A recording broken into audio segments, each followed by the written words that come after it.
Good spring morning, everyone! Today we, the company Поток of Low Infinity, begin a new series of videos on the Moskva City International Business Complex. In our first video I will tell you how it all started from scratch. Approximately 20 years ago, this area was a semi-abandoned industrial zone. The city authorities decided to move the derelict industrial facilities out of Moscow, away from the Moskva River. In fact, this very area contained a stone quarry. The buildings were demolished and architect Boris Tkor put forward his concept of the area development. He proposed building a new business center, Moskva City, a Russian variant of a skyscraper environment. His idea was supported by the then mayor of Moscow, Yuri Lushkov. Thus, in 1992, this area of 100 hectares was divided into various lots, and the city government started looking for investors to develop the territory. At first, the project faced many difficulties as Russian banks had no cleared funds, and the construction of one skyscraper was estimated at $200–300 million. Foreign investors did not hurry to invest their funds in the construction of the Russian Manhattan. For almost 10 years, the only investors of the construction site was the Moscow government. It also invested in the construction of a power generating unit and the Bagration Bridge across the river. Thanks to the budget funds, the site also received all the MIBC services and equipment. But despite the close attention of the Moscow administration, the developers could not escape scandals. For instance, Russia's Rosprirodnadzor environmental watchdog claimed the high-rises were to be built on earthquake-prone grounds. It became possible to drop off the intensity of emotions around the Moskva City Business Center only by 2002, when all footprints got their own developers and owners who could then invest their funds in the construction of all skyscrapers. In fact, there were very few foreigners among them, although in the beginning there had been calls of intentions from Americans, Danes and even the Japanese. Only Turks managed to get hold more or less permanently of the business center. However, since Russia did not have any experience in skyscraper construction, nor did it have any rules or legislation for such construction, most of the skyscrapers were built with the help of foreigners. Those were not migrant workers, but highly paid specialists from abroad. Let's now have a stroll, and I will tell you in brief about all the towers of Moscow City.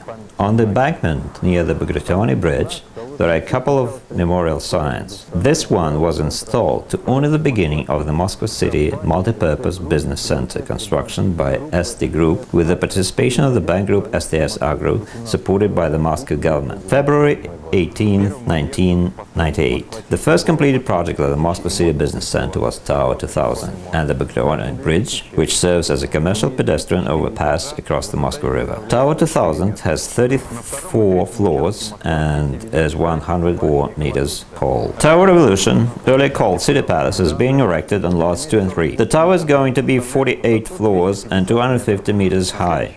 The next lot houses this emerald-colored tower, Empire, which has 60 floors and 240 meters high.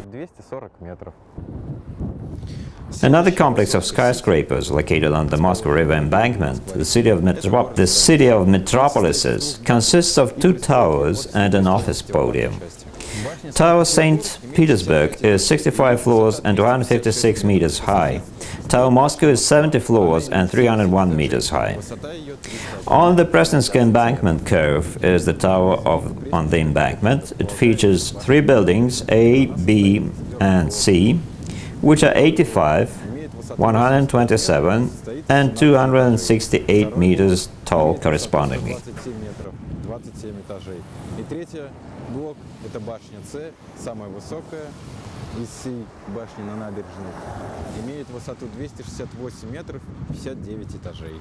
Another lot was given up for the construction of the city terminal, and it will also consist of 3 towers of 21, 33 and 42 floors high. The highest tower will be 170 meters. The pit will also house a subway line. The central core is located between all the skyscrapers.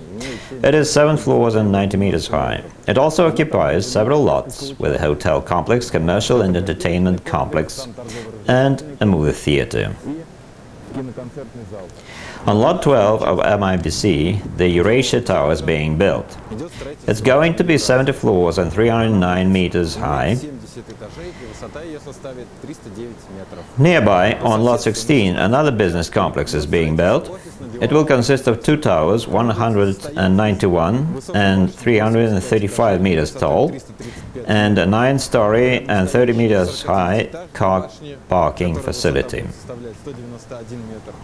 И по соседству с этими двумя башнями будет построен паркинг 9-этажный, и высота которого будет 30 метров. The Mercury Tower is going to be 70 floors and 327 meters tall. According to the plan, Lot 15 was supposed to house the Moscow Government Tower, 72 floors and 308 meters high.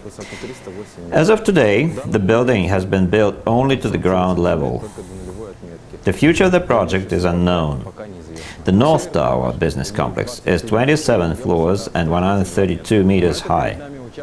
Now, in front of us is a lot which was designed to be occupied by Tower Russia. Fortunately or unfortunately, the project was cancelled. Its height was supposed to be 612 meters and 120 floors.